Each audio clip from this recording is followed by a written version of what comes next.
Get on it. Now it's better than later.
So, let me get this straight.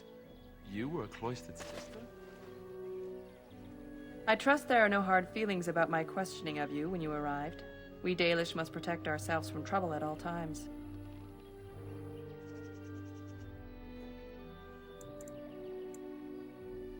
Had we known a Grey Warden was coming, we might have arranged a different reception. But I wish you good fortune with your task. Dareth Shiral.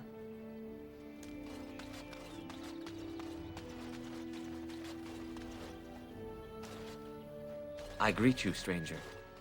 It is good to see another elf, even if you are not one of the wandering clans. I trust my people have not been too harsh in their treatment of you.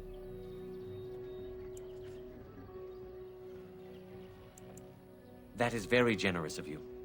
Most would assume we are unkind as a rule, and that is not the case, especially not to a Grey Warden.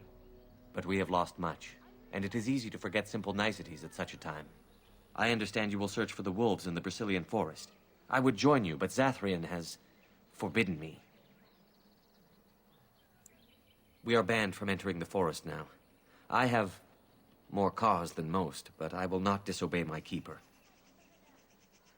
I suppose there's no harm in telling a fellow elf, but surely you have greater concerns than any problem of mine, no? Well, perhaps you could help me with it. I would certainly appreciate anything you could do. My wife Dalish and I both fought the werewolves in the ambush. She was injured so gravely, the curse spread rapidly in her. Zathrian fought hard to ease her pain, but there was little he could do. And though he says that Dalish is dead, he will not let me see her body. I am beginning to believe she became a werewolf, and that it is being kept from me so I do not go chasing after her. If I could just know if Dalish is alive, or what happened to her, then I could be at peace.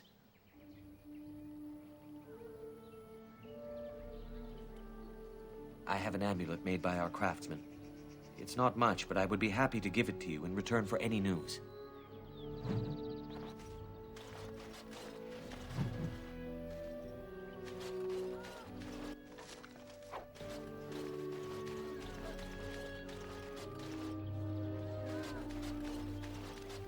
I'm sorry, but I must attend to our...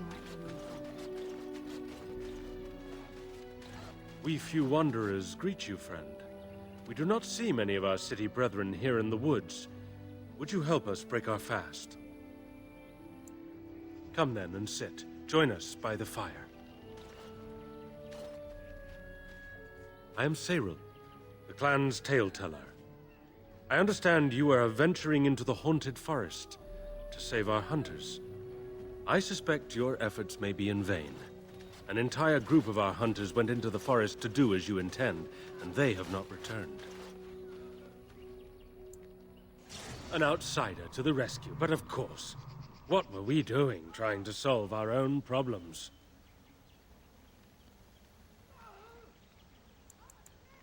Perhaps you do not, but you are an outsider, and that we must rely on your largesse is a bitter pill for us to swallow.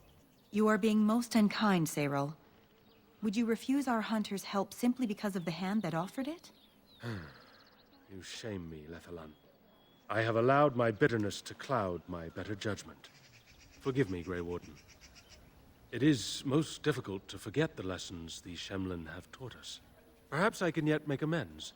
Stay while I spin a tale for our children. And then I will tell you of the forest if you desire.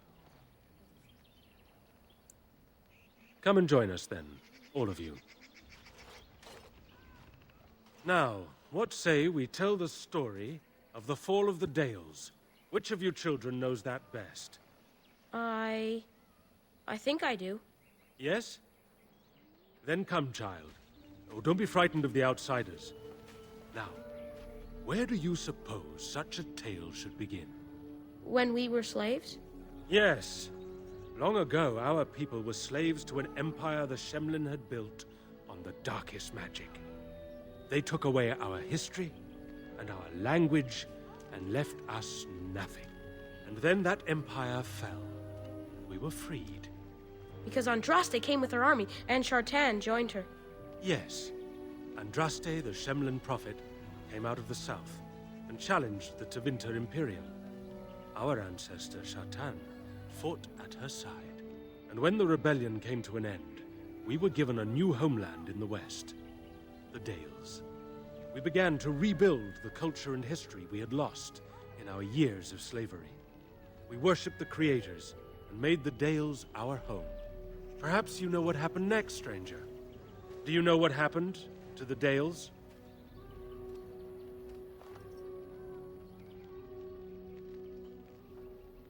Indeed. They resented that we would not worship their maker, and they resented our ways because they were so different from their own. The Shemlin nations grew cold towards the Dales. They called us blasphemers and tyrants, and declared war upon us, a great crusade.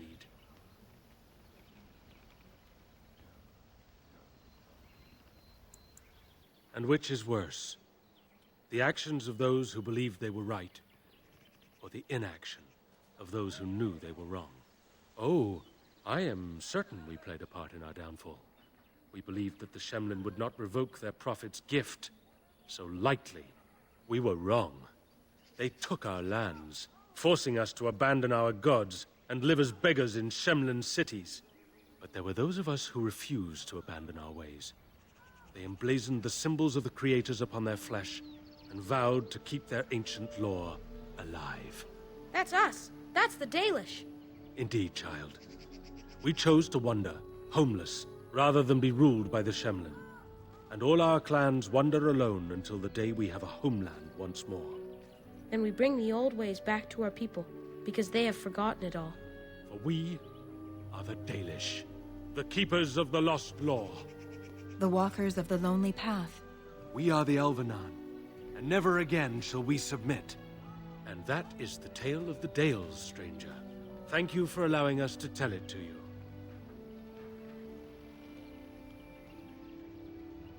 Perhaps one day, you will tell us a tale of your people. A day when you are not guest and stranger, but savior. Now, as I said I would, I can tell you what I know of the Brazilian forest. Do you wish to hear it? Our legends say that before the Shemlin came, the Brazilian forest was a place of our ancestors that predated even our oldest homeland. The people of the Imperium came here and gave the forest its name. If they found traces of our ancestors, we cannot say. If they did, those elves were slain or enslaved. We know only that a great many battles were fought here. These trees grow upon the graves of those who fell, Shemlin and elves both. So much death in one place tore the veil into the beyond. The Shemlin know the beyond as the Fade, the place of dreams and spirits. When the veil is torn, spirits pass into our world freely. The legends say that one great spirit possessed the wolf that became Witherfang, who passed its curse of rage onto men and created werewolves. The forest is said to be haunted. Spirits possess the trees, the wolves, even the bodies of the dead. They yearn for true life, you see. No one knows. When the Shemlin lived in these parts, the curse would spread anew to a few of them with each passing year. They would run off into the forest, never to be seen again. Eventually, all the Shemlin left.